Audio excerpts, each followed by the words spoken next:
Organizations keep hearing they need to detect and respond, and EDR or a trusted MDR provider is one of the best ways to do that. All right, well, that's all well and good, but what do EDR and MDR mean?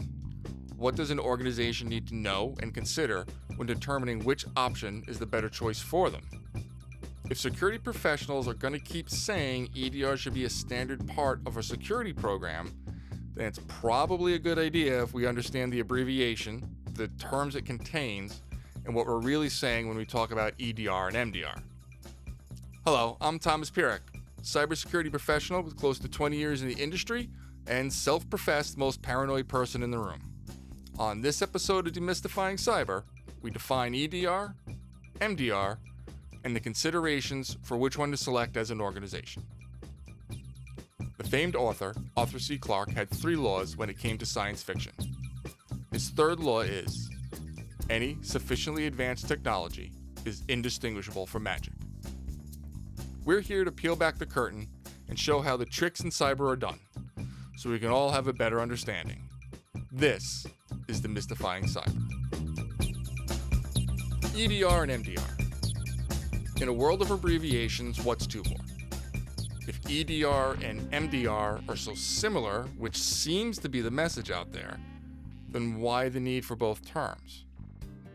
Let's start by breaking down the abbreviations EDR and MDR. And since both have D and R, let's start there. The good news is that the D and the R have the same meaning in each abbreviation. The D is for detection and the R is for response. So that'll help keep things a little simpler. We will get into what each term means a little later, but what about the E versus the M? E is for endpoint, just like C is for cookie. Endpoint start with E. Alright, well, that's simple enough, isn't it? What's an endpoint? Yeah, it's a good question. We kind of just throw the term endpoint out there and figure everyone knows exactly what we're referring to when we say endpoint. There's mostly 2 different ways people interpret the term endpoint, and that can create confusion, especially when we're talking about EDR. So the broadest definition of an endpoint is any device that operates within your corporate environment. And that really means any device. Mobile phone, tablet, servers, desktops, switches, laptop, point-of-sale system, automated inventory system, smart TV, smart fridge, smart coffee maker. I mean, a critical asset if ever there was one. An endpoint is anything and everything. When we ask an organization about asset inventories, and we ask them to account for all their endpoints, this is the breadth we want you to consider and document. Generally, though, when a company is considering EDR, and this applies to MDR too, we tend to narrow the scope just a bit. Your EDR endpoints really comes down to computers, whether laptop, tower, or desktop, and your servers, physical or virtual. Why such a narrow scope? The reason is what's available on the market as of this recording. It's these endpoints that have available agents, tried and true. Yes, some solutions have an agent for phones and tablets, and depending on what runs your point-of-sale system, an agent for that, and maybe an agent for a smart device like the TV in the boardroom, but they don't have the operational history like the agents for servers and computers do. Now let's take the term agent. That word gets thrown around a lot too. Single agent, agentless, consolidated agent, call my agent. Almost all solutions out there have some kind of agent associated with them. Even AI is getting in on the game with agentic AI. So what's an agent? Let's say you decided to go with an EDR solution, which we'll just call the farm. The main component, the brains if you will, exists as some kind of central headquarters.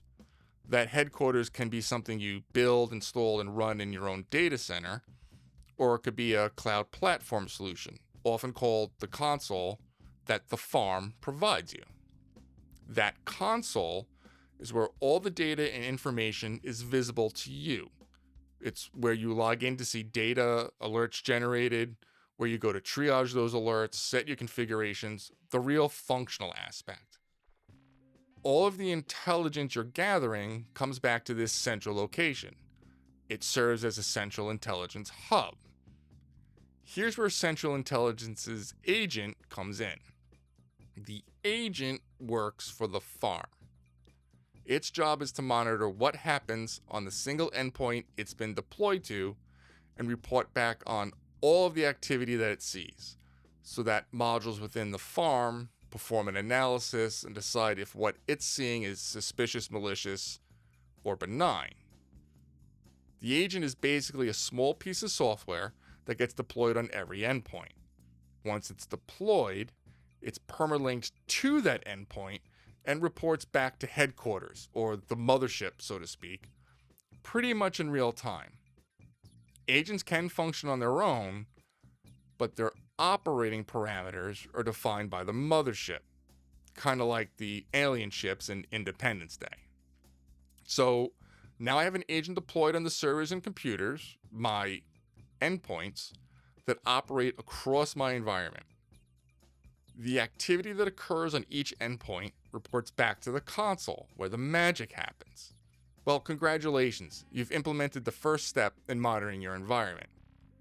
You are getting insight into the activity that is occurring on each endpoint, and you can be alerted when malicious or at least suspicious activity is detected. And that's the D in EDR, detection. By being able to ingest the activity and analyze it, we're then able to detect unwanted behavior. There's a bit more that happens than just detecting, though. EDR systems have some form of alerting a notification whenever something is detected that you need or want to be aware of, see what's really going on. So the D for detect really has a silent N for notify or a silent A for alert. Okay, great. So I've monitored, detected, been notified, but I want to do something about it. That activity you alerted me to is bad. Make the bad thing stop. I need to respond to the bad thing. I don't want to be aware that it's happening and just sit there while it wreaks havoc on my company. I want to respond. And there's our R. R is for response. You want to be able to stop the activity. You'll hear the word kill used here a lot with EDR vendors. You can set parameters where the EDR solution itself will kill and quarantine, means exactly what you think it does, that activity or process. The really cool part is you can set a lot of the response actions to happen automatically within the system and still not give up manual review or the human decision making. If the system seems to be killing too many legitimate actions just because they seem sketchy, you can tune its behavior or tell it to alert you but take no further action until you tell it to do so. Most EDR solutions can isolate that endpoint, meaning nothing that's happening on that one endpoint can get to any other system on the network or even anywhere on the internet. The only communication an isolated endpoint can have is back to the mothership. The endpoint can only phone home. So we have any number of response capabilities ready for us to implement now. Okay, so that's EDR in a nutshell. So what's MDR? Well, the D and the R are the same, detection and response. The M is for managed. So MDR is managed detection and response. So what's the difference between EDR and MDR? Well, the difference lays in who manages the difference lays in who manages the solution. See, MDR is really managed EDR. You select a vendor to manage the EDR solution that's been implemented. The functionality of the EDR doesn't change. It's the same for EDR and MDR. But with MDR, you're offloading the management of the system to a trusted security partner. And that partner is usually an MSSP, or Managed Security Service Provider, specifically an MDR vendor. Notice the M means the same thing in MDR and MSSP. That's how you can remember the connection and meaning, plus the difference between MDR and EDR. Now, your next question is likely, is EDR or MDR better for my organization? That's a fair question. And it may seem like a simple question of, do I want to outsource it or do I want to run it in-house? There's actually a lot that goes into that decision. Managing an EDR is a 24/7 job, and that's just the time. That whole detection component, it requires constant tuning and maintenance, tweaking it until you find that perfect sweet spot where the alerts you're getting are mostly just the signal amongst all the noise. The cyber world changes so rapidly that your tuning is never truly complete. You're always going back and tuning as the threat landscape changes, as new attack techniques are identified and shared, as your business evolves and changes. Once you have the system tuned, you still need to investigate each alert that is generated for risk and actual legitimacy. And you can't do any of that without staffing. And staffing means a knowledgeable team of professionals that have experience and can put items in context.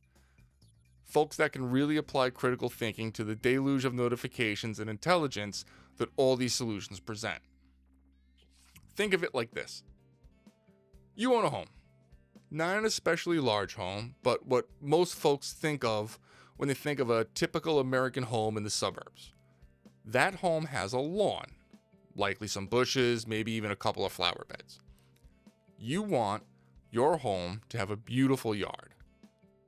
Well, that means mowing, edging, weeding, and pruning. That's just the regular maintenance you have to do every week.